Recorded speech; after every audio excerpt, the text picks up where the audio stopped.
Hola amigos, les damos la bienvenida a una edición más de Editorialmente, un programa de la Universidad Autónoma del Estado de Hidalgo que a través de la Dirección de Ediciones y Publicaciones, el Consejo Editorial y el Sistema Universitario de Radio y Televisión invita a nuestros profesores investigadores para que vengan a platicar con nosotros y nos compartan un poco su quehacer académico, sus inquietudes intelectuales, creativas y desde luego qué están vertiendo ellos en uno de los productos más importantes que son sus libros, como este que hoy tenemos, que es además una aportación muy interesante que nos hace su autor Miguel Ángel Ledesma Campos, a quien le damos la bienvenida y le agradecemos que agradezca la invitación para estar en este programa. Bienvenido, Miguel Ángel.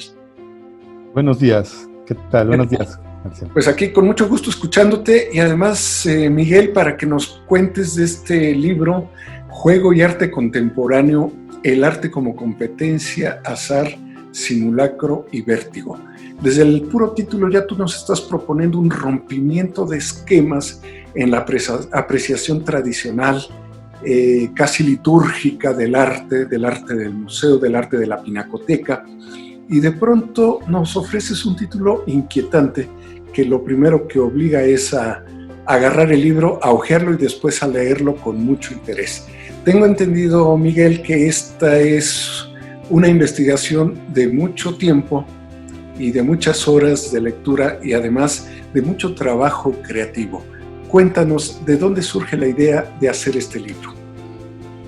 Mira, Marcial, este libro es el resultado también de mi tesis de doctorado. La mayor parte son capítulos que hice para mi tesis. Aquí, perdón, te interrumpo porque no te he presentado académicamente. Claro. Miguel es licenciado en Artes Visuales por la entonces Escuela de Artes Escuela Nacional de Artes Plásticas en la UNAM. De la Universidad Nacional Autónoma de México. Uh-huh. Luego tu maestría la haces en la Academia de San Carlos, en este hermosísimo espacio en el centro histórico de la Ciudad de México. Así es. Y el doctorado del que sale esta tesis. El doctorado lo hice en la Universidad Autónoma del Estado de Morelos, en Cuernavaca, y el doctorado es un doctorado interesante que busca una fusión entre artes visuales y ciencias sociales.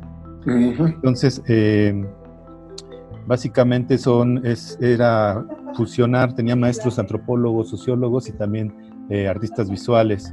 Del resultado de esto se hacen investigaciones pues, que buscan que tengan una originalidad, como tú mencionabas en el título del libro, pues ya buscan una propuesta novedosa hacia el enfoque del arte o la cultura en general. Claro, y eso es lo que nos encontramos aquí. Ahora cuéntanos, ¿por qué o qué elementos te van dando el motivo para hacer esta investigación tan interesante que yo creo que no es accidental? Ya traías tus inquietudes porque habíamos platicado desde antes de que hicieras el doctorado y tú ya tanto en tu trabajo académico como docente, cuanto en tu obra creativa como artista, ya aportabas muchos de estos elementos de juego y provocación al espectador. No lo tenías pasivo ni eras concesivo con él. Siempre has sido exigente. Le provocas una reacción. No vengas y veas mi obra y te vayas. Enójate, cuestióname o aporta tus ideas si estás de acuerdo conmigo, pero no te quedes impasivo. Esa ha sido siempre tu actitud, que brinca mucho con ese carácter gentil que tienes, pero la cordialidad no está peleada con la provocación intelectual y eso es algo que admiramos en tu trabajo creativo. Cuéntanos de esta investigación. Mira, esta investigación, efectivamente, como tú lo señalas, ya tiene antecedentes en mi trabajo artístico y en mi investigación previa que hice en la maestría. En la maestría yo investigué sobre hermenéutica, sobre los filósofos Martin Heidegger y Hans-Georg Gadamer, y precisamente Hans-Georg Gadamer en su estética, hay un libro que se llama La actualidad de lo bello. Él plantea el arte, dice, el arte como competencia, el arte como símbolo, juego y fiesta. Entonces me llamó la atención estos conceptos en su propuesta. Yo ya no los pude abordar en mi tesis de la maestría porque ya realmente cuando ya rebasaba el marco teórico, pero en mi obra sí lo traté de hacer. Hice algunas piezas de fiesta por ahí de 2007, 2008, hice posteriormente algunas piezas que eran juegos, algunos juegos de barquitos en la calle, avioncitos de papel, pero así como tú dices, siempre con un enfoque relacionado con la sociedad y también desde el pensamiento crítico. Me quedé con la idea de que podría haber hecho una investigación interesante sobre la relación entre el juego y arte, porque hay varios autores, personas que lo mencionan de pasada, algunos autores importantes que también lo utilizan esta relación, pero me había dado cuenta que, en mi opinión, no habían profundizado tanto. Es decir, como que había un área en donde se tenía que acotar que sí hay una relación entre arte y juego, pero no todos jugamos de la misma manera, hay muchos tipos de juegos. Claro. Y entonces pensé que por ahí era una posibilidad de hacer una posterior investigación, que fue cuando ya hice la tesis de doctorado. ¿Por qué hablar del juego y el arte y no del pensamiento o la reflexión o la apreciación estética, sino el juego, este espacio lúdico no solo en la apreciación, sino en la intervención como espectador dentro de la obra de un artista, que es lo que tú estás planteando a lo largo de tu libro? Uh-huh. Bueno, me llamó la atención precisamente porque mucho del arte contemporáneo, una sección importante que viene del arte conceptual, a veces es muy fría, a veces pues hay piezas que son demasiado solemnes, y a veces aburridas, también hay que decirlo. Y a mí siempre me ha interesado manejar el sentido del humor. En la conclusión del libro hago un recuerdo de alguna clase que tomé con el maestro Melquiades Herrera en la maestría, y él siempre su obra tuve oportunidad de conocer algo de su obra, y siempre súper divertido, un tipo fuera de serie. Así es, y él decía, se me quedó grabado en muchas de sus clases, él utilizaba más bien el sentido del humor, y decía, es que el sentido del humor también es un modo de conocer. Claro. Y en analogía creo que también jugar es un modo de conocer. Es decir, también hay modo, bueno, de hecho hay algunas relaciones de pedagogía, principalmente para los niños, en donde aprenden a través de juegos. A mí me interesaba precisamente entender el arte desde el juego. Esa es la propuesta de esta investigación.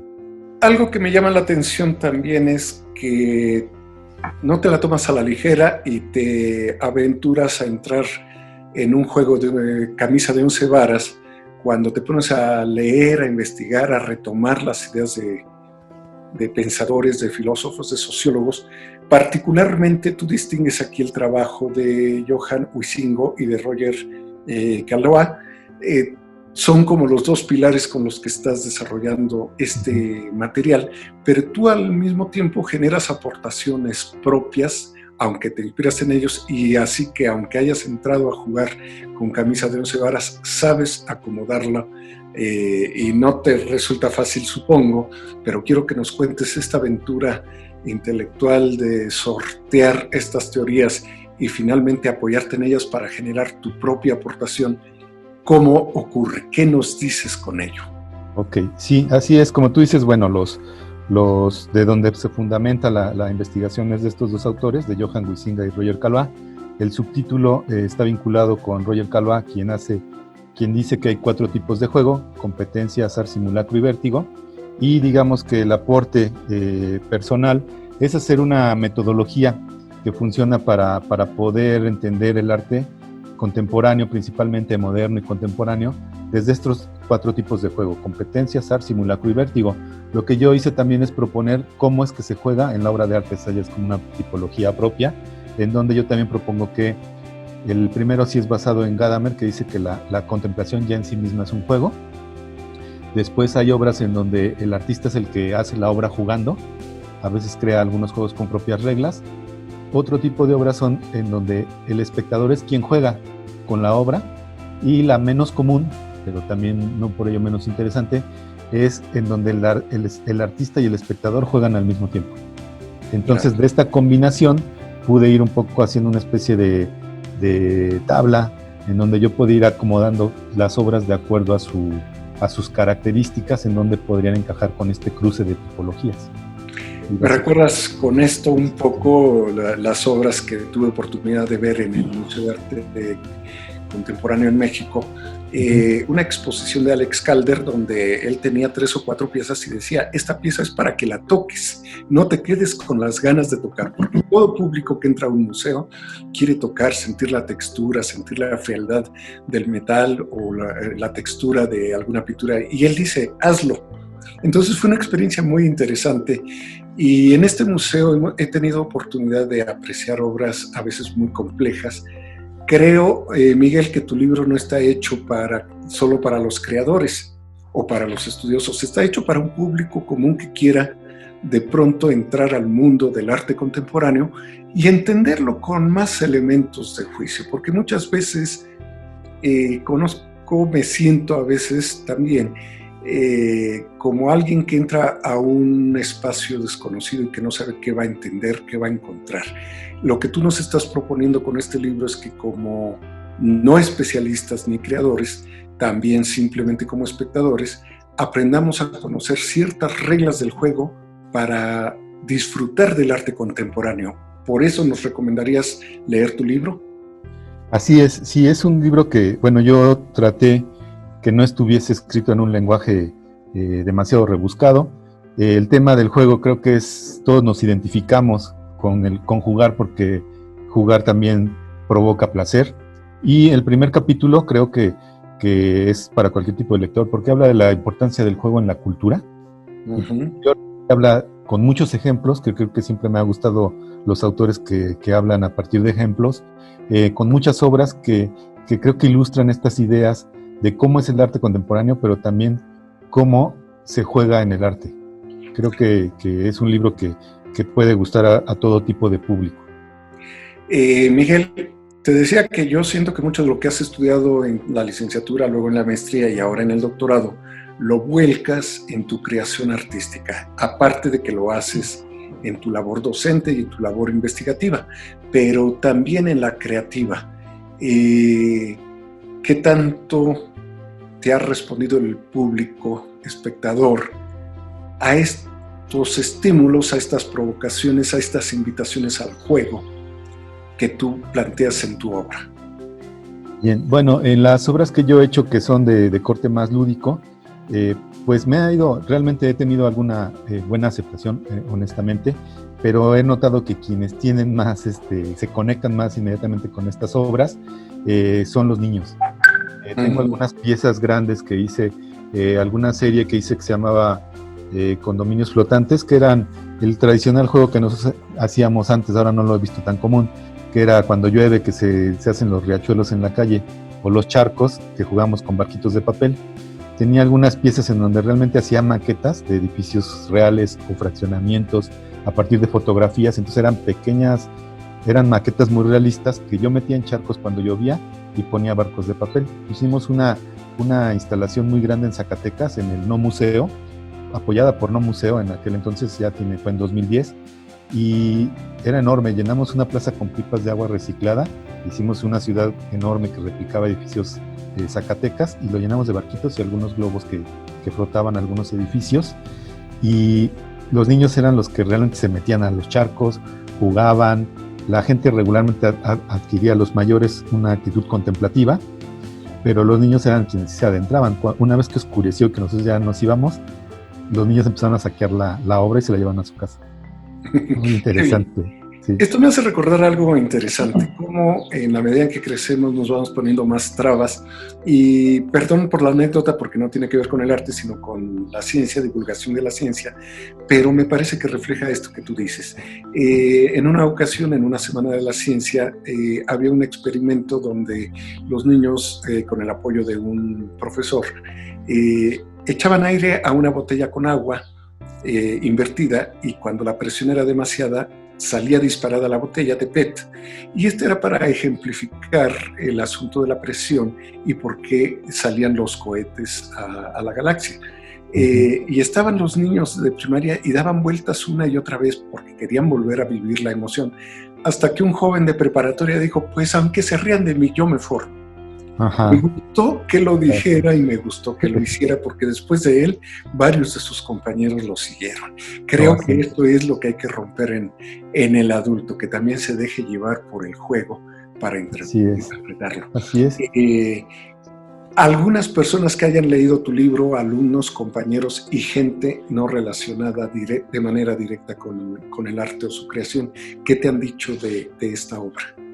Bueno, esta obra hace poco la estuvimos viendo en una materia que estoy cubriendo en la licenciatura en Artes Visuales, y precisamente mis alumnos, que son jóvenes de 20, 22 años, pues fíjate que se conectan mucho con la nostalgia. Es un poco lo que estamos hablando, ¿no? Como si de pronto ligáramos el juego solamente a una edad, Sí.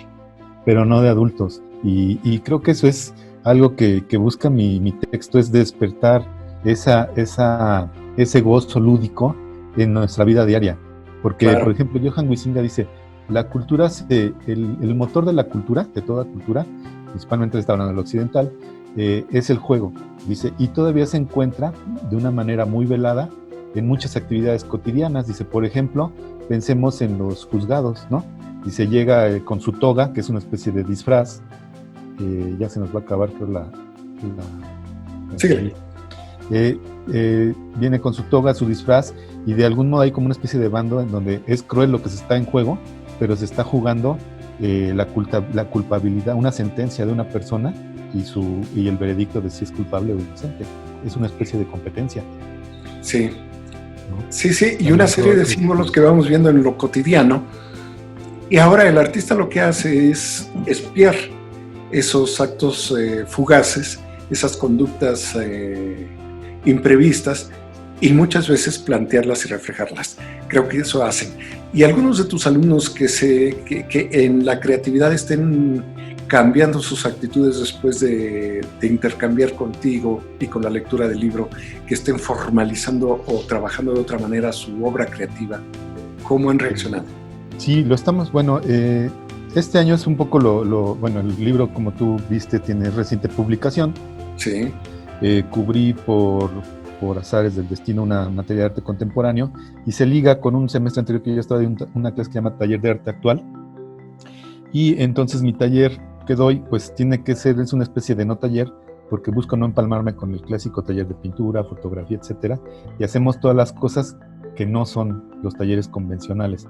Entonces nos ha ido resultando trabajar en estos meses, porque hacen una obra más inmediata, más fresca, más auténtica, porque también hemos utilizado cualquier tipo de objetos que ellos tienen a su disposición, y entonces siento que son obras, las que están trabajando, estamos trabajando en alguna exposición pronto, son obras como muy sinceras, es decir, cuando veo sus obras de ellos, conozco algo de sus personas y de sus comunidades, porque son cosas que están inmediatas, y noto una distancia a veces de obras que hacen, por ejemplo, en grabado, en pintura, en donde se vuelve un poco como el terreno de la solemnidad, ¿no? Porque tiene que ver con el arte, ¿no?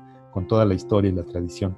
Pero cuando un poco les rompemos estos paradigmas, creo que en muchos casos los resultados son mejores y son frescos. Ahora el reto es el público. Ahora que expongamos todo este tipo de obras, queremos ver cómo son recibidas por el público aquí en Hidalgo. Sí. Te haría una pregunta, Miguel. Estamos haciendo este programa a partir de estas maravillas del internet, tú en tu casa, yo en la mía. Wendy nos apoya con la grabación, Wendy en Tulancingo, todo ello porque estamos confinados, recluidos por las disposiciones sanitarias urgentes y necesarias ante la pandemia. Después de esto, creo que es muy importante recuperar el humor en el arte y en la vida.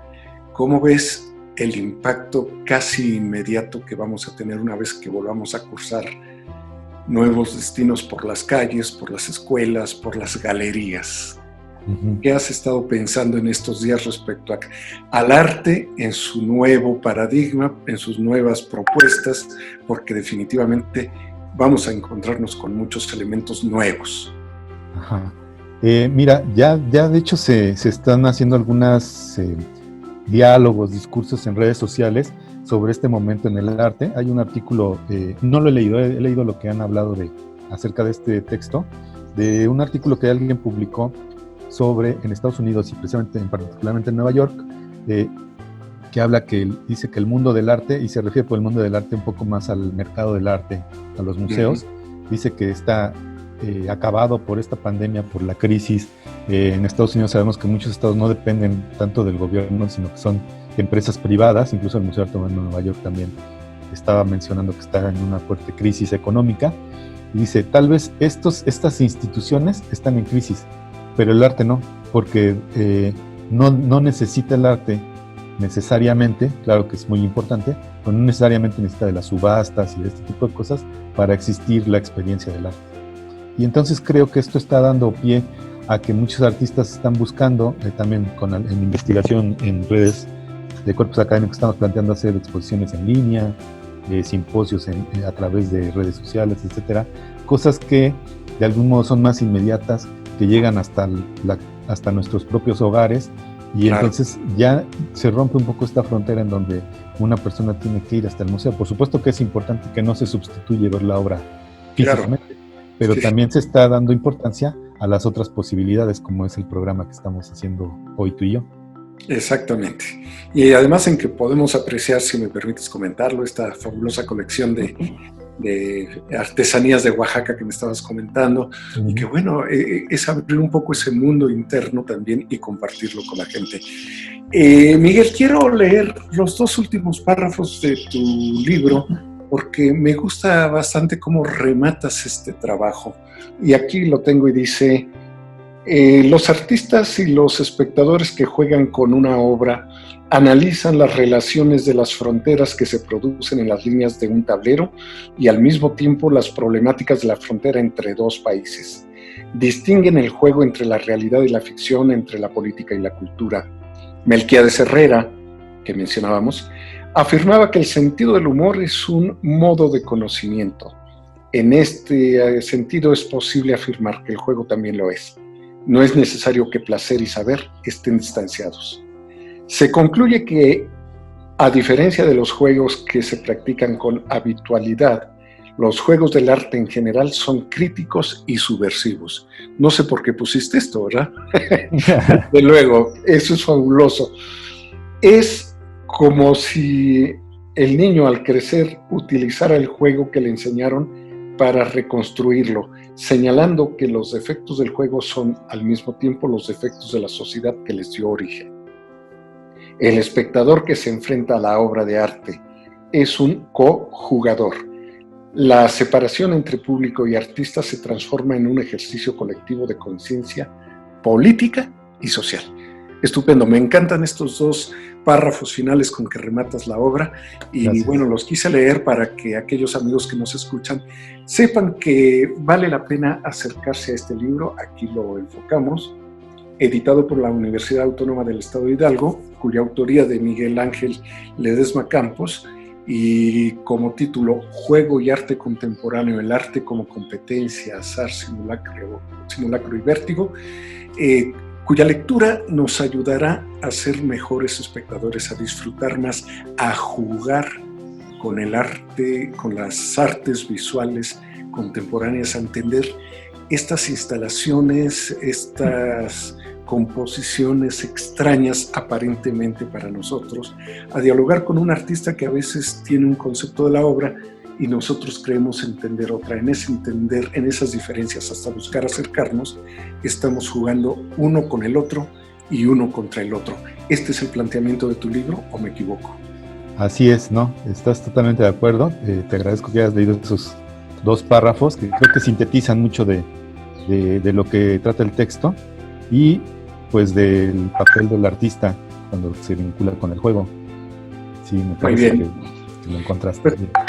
Te agradecemos, Miguel, de verdad que hayas participado, que hayas aceptado la invitación para participar en esta presentación de tu libro en el programa Editorialmente, y pues seguiremos platicando por otros libros que has coordinado y que tenemos por allí pendientes para seguir aportando en este programa con nuestros autores y con nuestra comunidad universitaria y desde luego con los amigos que nos sigan por los distintos espacios en que este programa se difunde. Gracias, Miguel Ángel Ledesma Ocampo, muchísimas gracias y felicidades por este libro. Gracias, Marcial, un placer saludarte y gracias a los espectadores. Esperemos que disfruten la charla y el libro también.